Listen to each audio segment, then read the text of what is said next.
और आइए अब बात करते हैं दिल्ली की। दिल्ली में ऐसा लग रहा है जैसे कि घमासान मचा हुआ है। हर दिन या तो उपराज्यपाल की तरफ से कोई न कोई ऐसा तीर आता है जो कि अरविंद केजरीवाल की सरकार को चोट पहुंचा जाता है, या अरविंद केजरीवाल की सरकार की तरफ से कोई ऐसा तीर छोड़ा जाता है जो कि केंद्र सरकार, जिसके प्रतिनिधि के तौर पर उपराज्यपाल या फिर दिल्ली पुलिस के ऊपर चोट पहुंचाता दिखाई देता है। अरविंद केजरीवाल की सरकार का सीधा आरोप दिल्ली पुलिस पर है। उनका कहना है कि आम आदमी पार्टी के नेताओं को मारने की साजिश और कोशिश दिल्ली पुलिस कर रही है।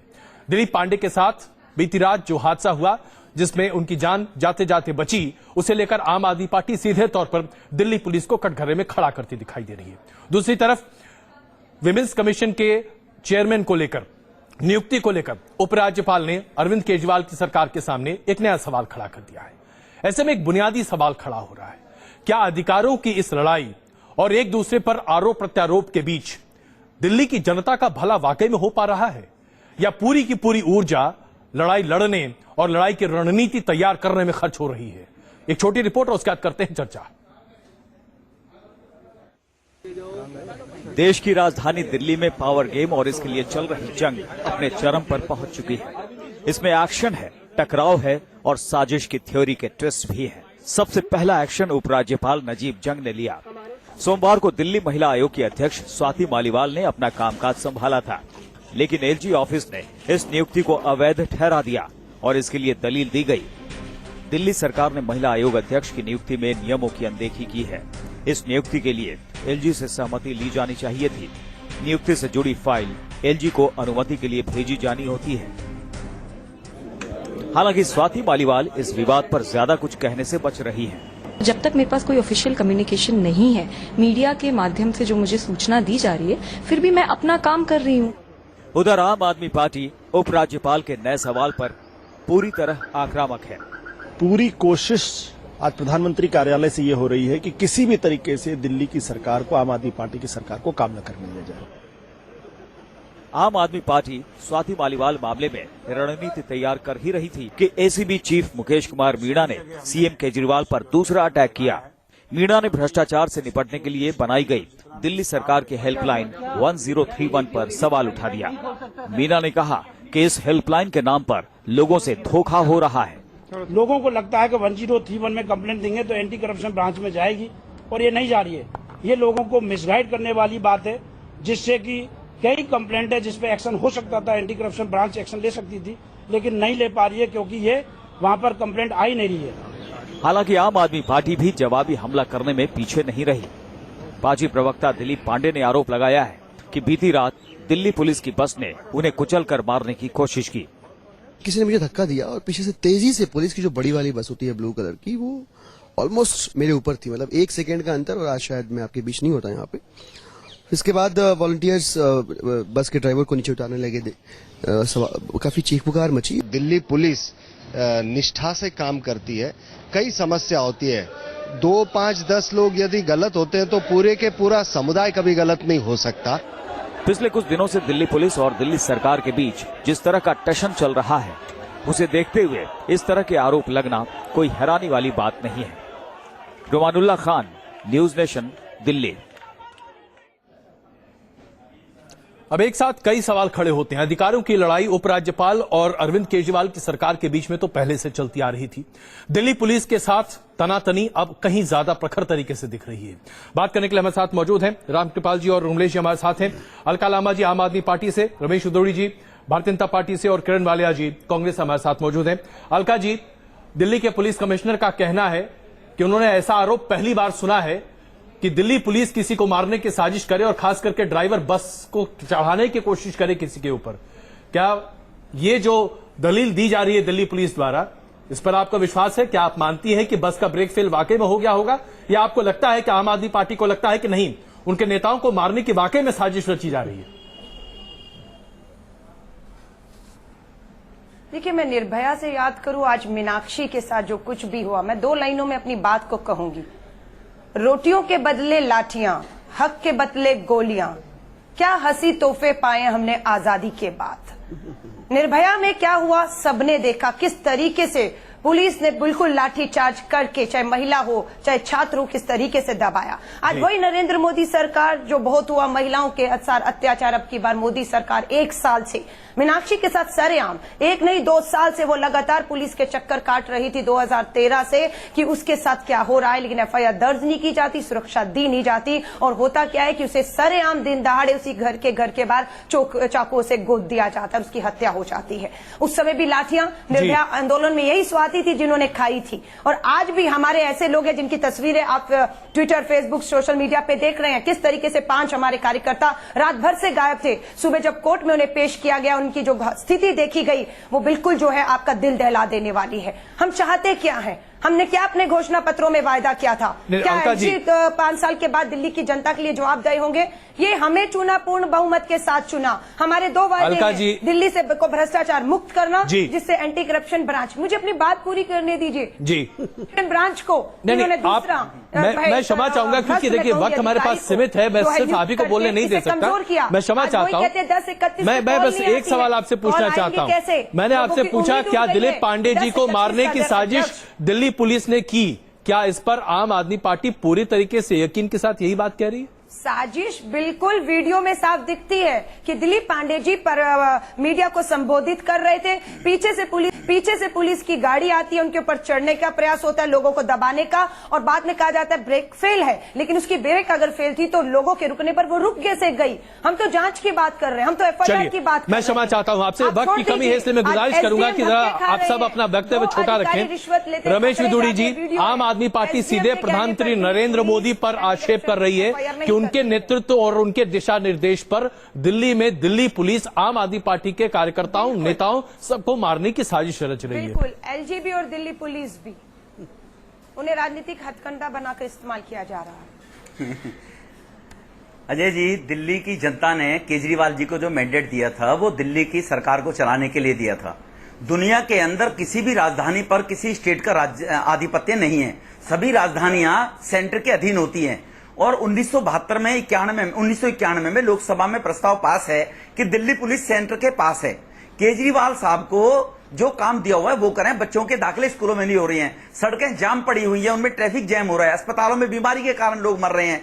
दिल्ली की जनता ने दिल्ली पुलिस को देखने के लिए 7 सांसद के रूप में मैंडेट दिया केंद्र सरकार को। अगर दिल्ली पुलिस कुछ ठीक नहीं करेगी उसकी जवाबदेही केंद्र सरकार की है। केजरीवाल साहब अपने काम को छोड़ने की बजाय ये जो नौटंकी कर रहे हैं एक चैनल पे, वो कहते हैं, अरे सुनिए लांबा जी, मैं भी बहुत बोलना जानता हूँ, मैं भी नहीं बोलने दे सकता हूँ अगर ज्यादा बोलेंगी तो। आप पहले सुनिए, आपको तो बोलने का राइट नहीं है। 20 साल तक तो आपको कांग्रेस आपके घोषणा पत्र में क्यों धोखा दिया लोगों को बार-बार कहकर कि दिल्ली को पूर्ण राज्य का दर्जा मिलना चाहिए, दिल्ली के अधीन पुलिस, ये लोगों ने, अजय जी मैं पूछना चाहता हूं, केजरीवाल साहब ने एक चैनल पे बोला है, इलेक्ट्रॉनिक चैनल पे कहा है कि चौकीदार से लेकर और चीफ सेक्रेटरी तक का तबादला मुझे हक, ऐसे क्यों मिसगाइड, क्यों अराजकता फैलाना चाहते हैं?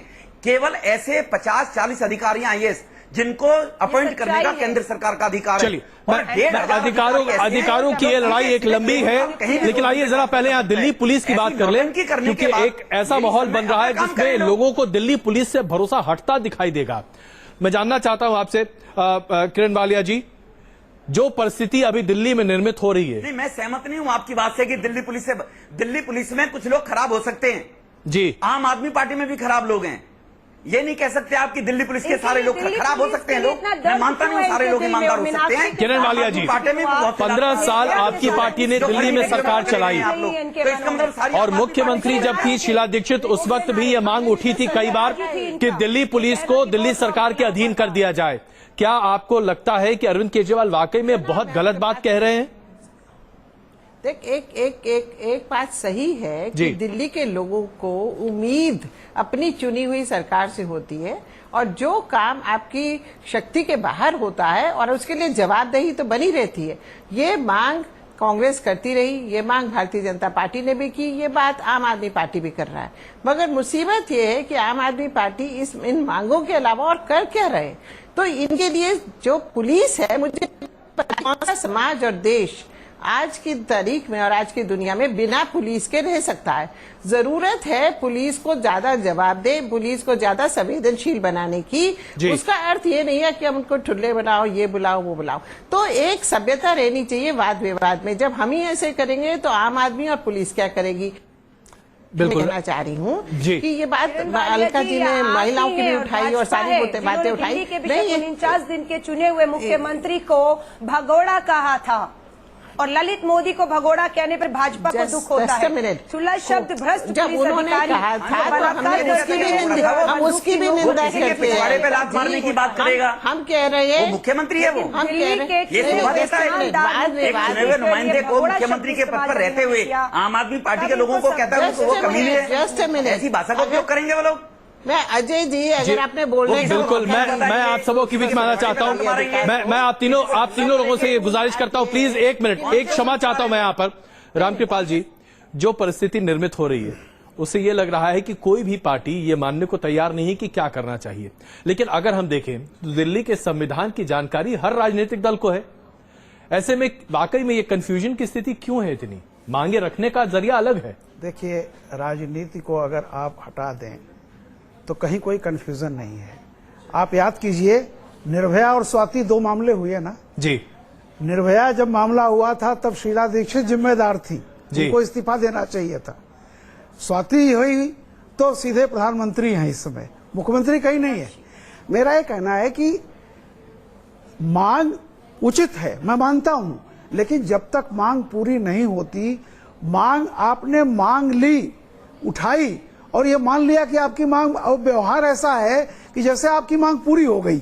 दोनों में देखिए फर्क है।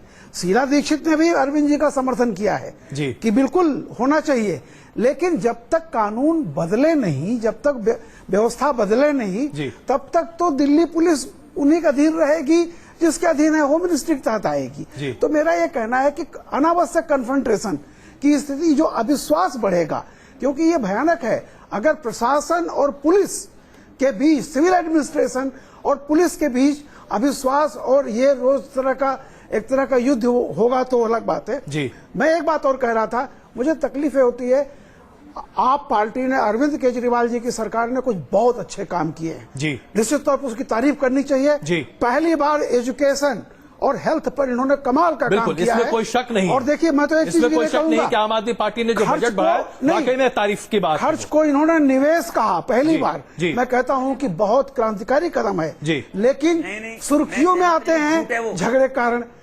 मुझे लगता है ये चीजें हाईलाइट होनी चाहिए। जो आप पार्टी बहुत अच्छा काम कर रही है वो हाईलाइट होने के बजाय नतीजा होता अगले ही दिन कभी राज्यपाल से फिर हो जाता है, मीडिया में सुर्खियों में आती है झगड़े की खबरें। अलका जी, यही सवाल हम आपके सामने रखना चाहते हैं। अगर आपकी सरकार अच्छा काम कर रही है, इसका फैसला करने वाले हम शायद तीनों पत्रकारों में से कोई भी नहीं है, जनता तय करेगी, लेकिन अगर आपकी सरकार अच्छा काम कर रही है तो इतना झगड़े का माहौल बनाने की जरूरत क्यों आन पड़ रही है?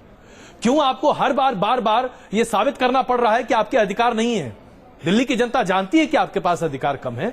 दिल्ली की जनता जानती है कि डीडीए और दिल्ली पुलिस आपके मातहत नहीं है। अजय जी, मैं रामकृपाल जी का धन्यवाद करना चाहती हूँ कि उन्होंने पॉजिटिव, एक सकारात्मक पक्ष भी रखा।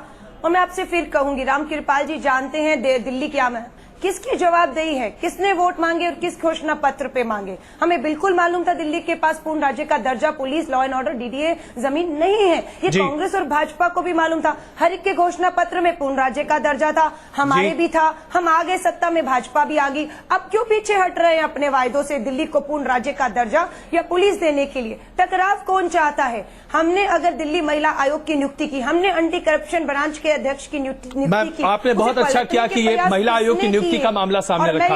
अलका जी, मैं अब यहाँ एक सवाल आपसे पूछना चाहता हूँ। एक टेक्निकल फॉर्मेलिटी है कि किसी भी अपॉइंटमेंट को घोषित करने से पहले उपराज्यपाल का अनुमोदन चाहिए, अनुमति नहीं, अनुमोदन, इस शब्द का इस्तेमाल किया गया है।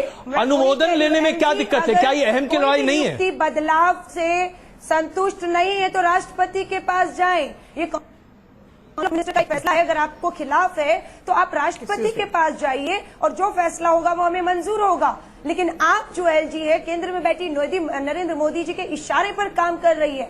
एक हारी हुई सरकार विदुरी दिल्ली जी, के अंदर भाजपा विदुरी जी, वो एक तय बार करेगी फिर एंटी करप्शन ब्रांच बीजेपी के ऊपर आम आदमी पार्टी के नेता आरोप लगा रहे हैं। हम टकराव नहीं विदुरी कर जी। रहे। मैं राम कृपाल जी और उर्मिलेश जी से पूछना चाहूंगी, क्या हम भ्रष्टाचार के मुद्दों से समझौता कर लें? डीएनए ही आरोप और अगर लगाने नहीं का है, करते कुछ तो वो करने का नहीं टकराव कहा जाता है। है। ये लोग अभी समझौता मैं कर ले राम तो कृपाल जी यही करेक्ट कर हमें जो है लें, वो माफ शायद नहीं मेरे से करेगी। ज्यादा महिला की सुरक्षा के ज्ञान केंद्र में रखते बैठी होंगे। मोदी सरकार की एजुकेशन तरफ के से मामले समझौते में कर ले 516 करोड़ जो एडवर्टाइजमेंट के उन्होंने बर्बाद किया है पैसा, एजुकेशन के मामले में डबल लिख के झूठ है। वो एजुकेशन का फंड पिछली बार 4600 करोड़ था, इस बार बढ़ा के 6400 करोड़ किया है। वो डबल कैसे हो गया? ये लोगों को गुमराह कर रहे हैं बेचारे दिल्ली के जो कंपनी के लोग हैं, सेवा बस्ती झुग्गी बस्ती में रहते हैं। विदुरी जी, कम से कम इतना तो मानिए कि रकम बढ़ाई गई है और आपने घटाई है। अगर दोगुना भी नहीं हुआ तो कम से कम 1.5 तो हुआ। उर्मिलेश जी, हम इस स्तर को नहीं, हम आइए मुद्दे पर आए। बढ़ाने के लिए मैं ये कह रहा हूँ जी, मैं विदुरी जी से बहस नहीं कर रहा हूँ जी, लेकिन मैं उनकी इन्फॉर्मेशन के लिए कह दूं, जो रामकृपाल जी ने कहा बजट में और सेहत में जो बजट बढ़ाया उसकी तारीफ उन्होंने की, मैं भी करता हूँ। पूरा दिल्ली वासी जो भी होंगे वो करेंगे। और फिर आपको याद दिला दें कि केंद्र ने शिक्षा और स्वास्थ्य दोनों के बजट गिराए हैं, एक यादगार आपको रखने के लिए। दूसरी बात मुझे लगता है अजय कि ये जो समस्या है दिल्ली की, जब तक कानूनी प्रावधानों में संशोधन नहीं किया जाएगा तब तक यह हमेशा होता रहेगा।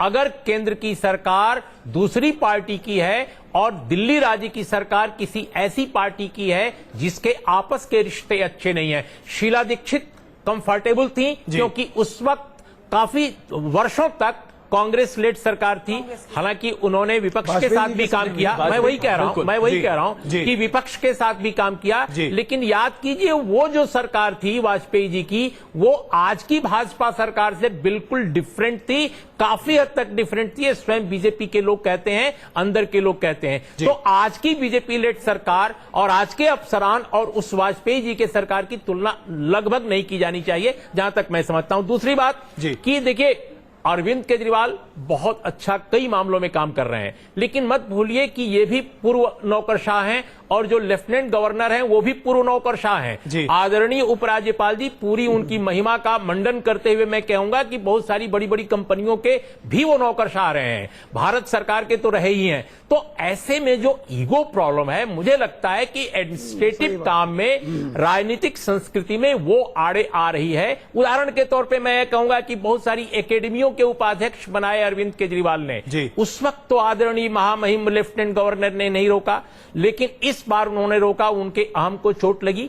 अब दूसरी बात यह है कि कोई भी दूसरा व्यक्ति होता, थोड़ी विनयशीलता होती, आपस में संवाद होता, कन्फ्रंटेशन का इरादा न होता, तो उपराज्यपाल के यहां जाते, अच्छी ग्रीन टी पीते, पानी पीते, उनके साथ अच्छी लस्सी पीते और कहते कि भाई ये स्वाति को हम बना रहे हैं महिला आयोग का अध्यक्ष, आप मान लीजिए। अब इसमें कौन सी बड़ी बात है, इसमें कौन सी बुराई हो जाती? तो मुझे लगता है कन्फ्रंटेशन दोनों तरफ से है, लेकिन ये बात सही है कि अरविंद केजरीवाल की सरकार को बेहतर काम करने से रोकने की पूरी कोशिश हो रही है। मैं एक आखिरी सवाल अलका जी आपसे पूछना चाहता हूं, क्योंकि मैं किरण जी से मैं क्षमा चाह रहा हूं, बस एक आखिरी सवाल।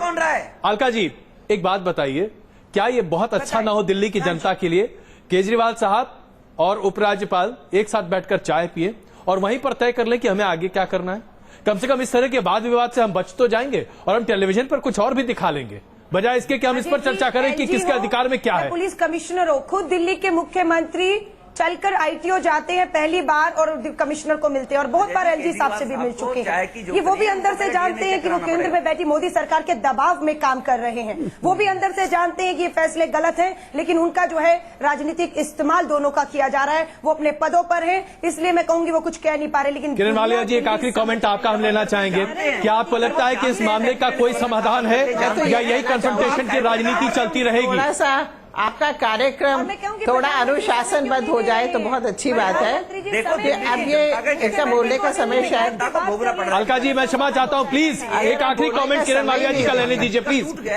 विदुरी साहब, एक मिनट प्लीज प्लीज। धीरे धीरे जान गई है विदुरी जी प्लीज। बात ये कह रही हूँ, मैं रामकृपाल जी की इस बात से सहमत हूँ कि आज की तारीख में केजरीवाल जी को अच्छे से मालूम था और एक पढ़े लिखे अफसर होने के नाते और भी ज्यादा मालूम था कि वो जिस राज्य के मुख्यमंत्री बनना चाह रहे हैं जिस सरकार के, उसको पूर्ण शक्तियां अन्य राज्यों से भिन्न हैं। अगर नहीं जानते थे तो वो हक ही नहीं रखते, मुख्यमंत्री बनने का इतना ज्ञान नहीं था अगर उनको। दूसरी बात, अगर ये जानते हुए भी भोले भाले बन रहे हैं, अनचाहे बन रहे हैं, नहीं एक्सक्यूज मी, मैं बोलने की बात में अपने वाक्य मुझे खत्म करने दीजिए।